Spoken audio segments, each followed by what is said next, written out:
দক্ষিণ বারাসাতে মর্মান্তিক পথ দুর্ঘটনা, মোটর ভ্যান ও ট্রাকের সংঘর্ষে মৃত মোটর ভ্যান চালক। মঙ্গলবার সকালে জীবনতলা থেকে জ্বালানি গুল নিয়ে নিজের মোটর ভ্যানে চেপে জয়নগরের উদ্দেশ্যে বেরিয়েছিল জীবনতলার বাসিন্দা অমিত মণ্ডল।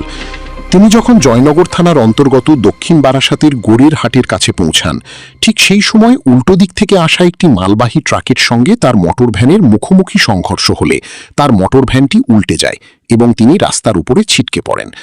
ঘটনায় মোটর ভ্যান চালকের মাথায় গুরুতর আঘাত লাগে। সঙ্গে সঙ্গে স্থানীয় বাসিন্দারা তাকে নিয়ে বারুইপুর মহকুমা হাসপাতালে আসে। সেখানেই চিকিৎসকরা জানান তার মৃত্যু হয়েছে। ঘটনার খবর পেয়ে বারুইপুর থানার পুলিশ হাসপাতালে আসে এবং অমিত মণ্ডলের দেহ উদ্ধার করে ময়না তদন্তের জন্য পাঠায়।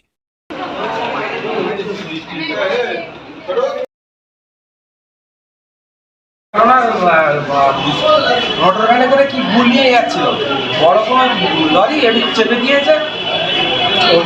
মানে অ্যাক্সিডেন্টে কোথায় হয়েছে ঘটনা? এটা হয়েছে আপনার ওই দক্ষিণ বারাসাত গড়াহাটে। কি নাম এর? কি অমিত মণ্ডল, 19 বছর। বাড়ি কোথায়? বাড়ি তালতলা ক্যানিং, তালতলা জীবনতলা থানা।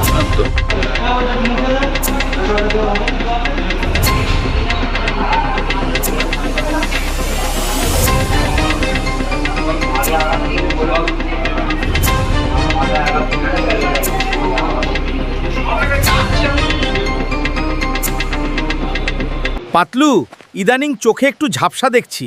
চোখটা কোথায় দেখাই বলো তো? কোথায় আবার? চোখের চিকিৎসার সেরা ঠিকানা জয়নগর রথতলার মোড়ে। I safe. চোখের যে কোনো সমস্যায় সুচিকিৎসার জন্য চলে আসুন জয়নগর রথতলার মোড়ে সুপ্রাচীন চক্ষু চিকিৎসা কেন্দ্র আই সেফি। এখানে অত্যাধুনিক পদ্ধতিতে চোখের চিকিৎসা করা হয়। মনে রাখবেন, চোখ আপনার অমূল্য সম্পদ, তাই চোখকে রাখুন নিরাপদ।